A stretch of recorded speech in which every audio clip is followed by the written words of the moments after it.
Bro என்ன அடிச்சாலும் one டாப்பே உள்ள மாட்டேங்குது. இப்போ நான் சொல்லித்தரேன் வாங்க. நம்மள நிறைய பேருக்கு தெரியாத விஷயமே என்னன்னா, எந்த ரேஞ்சில எப்படி ட்ராக் பண்ணணும், எந்தெந்த ட்ராக் ஸ்டைல் யூஸ் பண்ணணும், இதுதான் தெரியாம இருப்பீங்க. அதையும் நான் தெளிவா சொல்லி கொடுத்துறேன், கவனிங்க.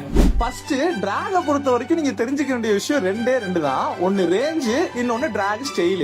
ரேஞ்ச பொறுத்த வரைக்கும் மொத்தம் 3 இருக்கு. ஒன்னு ஷார்ட் ரேஞ்ச், மிட் ரேஞ்ச், இன்னொன்னு லாங் ரேஞ்ச். மொத்தம் 3 இருக்கு. ஆனா டிராக்ல நிறைய ஸ்டைல் இருக்கு. முக்கியமான 3 ஸ்டைல மட்டும் சொல்லி தரேன், கவனிங்க. இப்போ வாங்க என்ன பண்ணணும்னு சொல்றேன். எப்பவும் போல உங்க போன்ல ஃப்ரீ ஃபயர்னு ஒரு கேம் கிடப்பான், அவனை ஓபன் பண்ணிருங்க, வேற வழியே கிடையாது. இப்போ அப்படியே ட்ரைனிங் கிரவுண்ட் வந்துருங்க. இப்போ நான் சொல்ல போறது தெளிவா கவனிங்க. மாத்தி கீத்தி பிராக்டிஸ் பண்ணிட்டீங்கன்னா அவ்வளவுதான். ஓகேயா? ஃபர்ஸ்ட் எனிமி மிட் ரேஞ்சில இருந்து லாங் ரேஞ்சில இருக்காரு அப்படின்னா ஃபயர் பிளஸ் ரீலோடு, இல்ல நீங்க க்ளோஸ் ரேஞ்சில ஆடிட்டு இருக்கீங்க அப்படின்னா ஃபயர் பிளஸ் கன் ஸ்விட்ச்.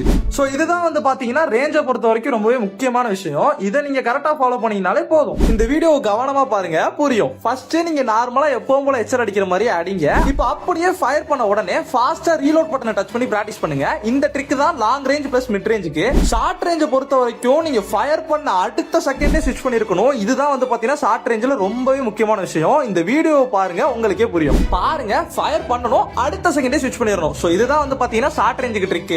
ஃபர்ஸ்ட் நீங்க இத பிராக்டிஸ் பண்ணி முடிச்சிருங்க. இப்போ வாங்க டிராக் ஸ்டைல் பத்தி சொல்றேன். இப்போ 3 முக்கியமான டிராக் என்னன்னா U, down straight, C. U track short range plus mid ரேஞ்சுக்கு சூப்பரா இருக்கும். இந்த வீடியோ பாருங்க, அப்படியே யூ மாதிரி ட்ராக் பண்ணிட போறீங்க, அவ்வளவுதான். இப்போ enemy full and full short ரேஞ்சில இருக்காரு அப்படின்னா டவுன் ஸ்ட்ரெயிட் ட்ராக் பாருங்க, லைட்டா ஃபயர் பட்டனை கீழ இழுத்துட்டு அப்படியே மேல கொண்டு போகணும். ஷார்ட் ரேஞ்சுக்கு இது வேற லெவல்ல இருக்கும், யூஸ் பண்ணி பாருங்க. லாஸ்ட் சி ட்ராக், இப்போ எனிமி மிட் ரேஞ்ச் இல்ல லாங் ரேஞ்சில இருக்காரு அப்படின்னா இதை யூஸ் பண்ணுங்க.